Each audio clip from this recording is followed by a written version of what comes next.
Shalom Bapak Ibu Saudara yang dikasihi Tuhan. Seri pengajaran hari ini berjudul Menyembah dalam Roh. Menyembah dalam Roh adalah bagian dari ucapan Yesus kepada perempuan Samaria di dekat sumur Yakub. Latar belakangnya adalah perempuan Samaria yang ingin mengetahui mengapa orang Samaria menyembah di Gunung Gerizim, sedang orang Yahudi di Yerusalem. Di sini konteksnya adalah penyembahan yang dalam teks aslinya juga dimaknai sebagai pemujaan atau peribadatan. Dan Yesus mengatakan dalam Yohanes 4 ayat 24, Allah itu roh, dan barang siapa menyembah Dia harus menyembahnya di dalam roh dan kebenaran. Jadi jelas menyembah Allah harus dalam roh dan dalam kebenaran. Dalam roh dan dalam kebenaran tentu dua hal yang berbeda, meskipun memang saling berkaitan. Lalu, bagaimana kita sekarang memaknai atau memahami menyembah atau beribadah dalam roh? Saudara, namanya menyembah dalam roh, mestinya roh kita yang lebih berperan, lebih dominan. Begitu maksudnya. Ini sama dengan secara rohani, bukan secara jasmani, bukan secara lahiriah, seremonial, mengikuti liturgi, atau tata cara tertentu. Dengan demikian, ibadah atau penyembahan kita bisa kita lakukan kapan saja dan di mana saja, tidak dibatasi oleh ruang atau waktu.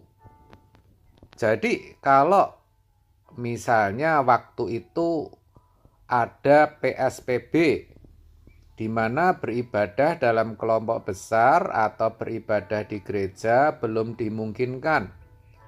Nah, itu bukan jadi masalah dan bukan jadi halangan bagi kita untuk beribadah. Kita tetap bisa beribadah karena Allah adalah roh. Roh itu bukan fisik. Roh itu tidak bisa diraba, tidak bisa dilihat, tetapi nyata, tetapi ada. Nyata itu seperti arus listrik atau seperti angin. Tetapi Allah yang pasti bukan listrik, juga bukan angin. Allah adalah pribadi. Listrik atau angin bukan. Pribadi, cirinya adalah memiliki kehendak. Dan itulah Allah kita yang hidup. Karena Allah itu roh, dalam beribadah, dalam penyembahan, kita harus menyesuaikan keadaan diri dengan keadaan Allah. Bukan sebaliknya. Allah yang menyesuaikan diri dengan kita. Itulah kenapa dikatakan harus dalam roh. Itu kata Alkitab kan saudara. Tidak hanya itu, kita juga harus sadar dan mengakui bahwa Allah itu kudus, suci, bahkan maha kudus dan maha suci. Oleh sebab itu, kalau mau menyembah dan beribadah kepadanya, haruslah dalam kesucian atau kekudusan. Ini penting, tetapi jarang disadari. Bahkan sangat penting dimengerti dan dihayati oleh setiap orang percaya. Orang yang hidupnya kotor, hatinya pasti tidak bersih. Nah, orang demikian akan kesulitan untuk menyembah atau beribadah dalam roh. Kalaupun ke gereja dan beribadah, pasti tidak pernah bersentuhan dan mengalami Allah. Semuanya serba terpaksa atau dipaksakan.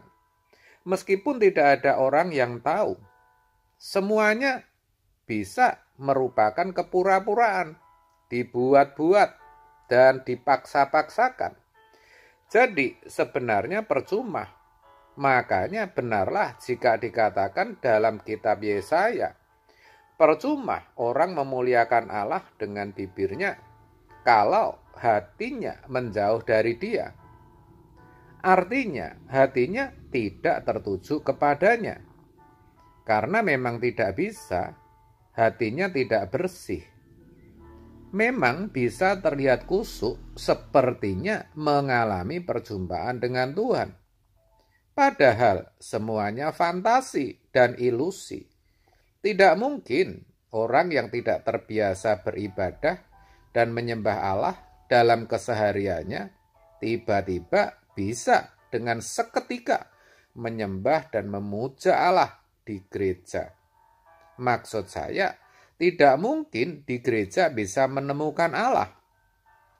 Terkait hal ini, penulis kitab Ibrani mengatakan, tanpa kekudusan, tak seorang pun dapat melihat Allah. Ibrani 12 ayat 14. Sedangkan untuk mengimbangi kekudusan Allah, agar bisa mengabdi, menyembah Dia, dan mengalami Dia, itu tidak bisa instan, tetapi harus diperjuangkan dari hari ke hari. Faktanya, banyak kita tidak mau berjuang untuk hidup kudus. Karena itulah banyak yang skeptis dan bahkan mengatakan bahwa tidaklah mungkin manusia bisa suci. Kesucian itu hanya milik Allah. Manusia tidak ada yang sempurna, dan lain sebagainya. Saudara, semuanya itu dalih yang sebenarnya kita pakai untuk menutupi ketidakmauan kita. Bukan ketidakmampuan loh, ketidakmauan kita untuk hidup tidak bercacat dan tidak bercela.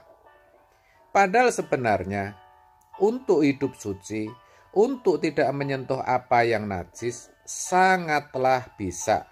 Bisa, saudara. Tidak mungkin kalau Allah memberikan perintah adalah sesuatu yang tidak bisa dilakukan oleh orang percaya, oleh kita. Padahal jelas Tuhan berfirman, kuduslah kamu sebab aku kudus. Apalagi Allah menempatkan rohnya dalam tubuh kita. Jadi pasti bisa. Dengan demikian, sangat jelas untuk bisa menyembah atau beribadah kepada Allah dalam roh, kita harus berjuang untuk hidup kudus. Semakin kudus hidup kita, kita akan semakin mudah memiliki keintiman dan persekutuan dengan Allah. Karena roh kita akan ngeklik atau benar-benar nyambung dengan roh Allah. Itulah yang dikehendaki Allah. Itulah penyembahan yang benar, yaitu menyembah dalam roh. Dengan demikian, kita menjadi penyembah-penyembah yang benar. Dan akibatnya, kita pasti akan mengalami perjumpaan dengan Allah. Kita akan bersentuhan dan mengalami Allah. Dan itu akan membuat kita mengalami sukacita, ketenangan, dan kedamaian dalam hidup kita. Amin. Tuhan Yesus memberkati.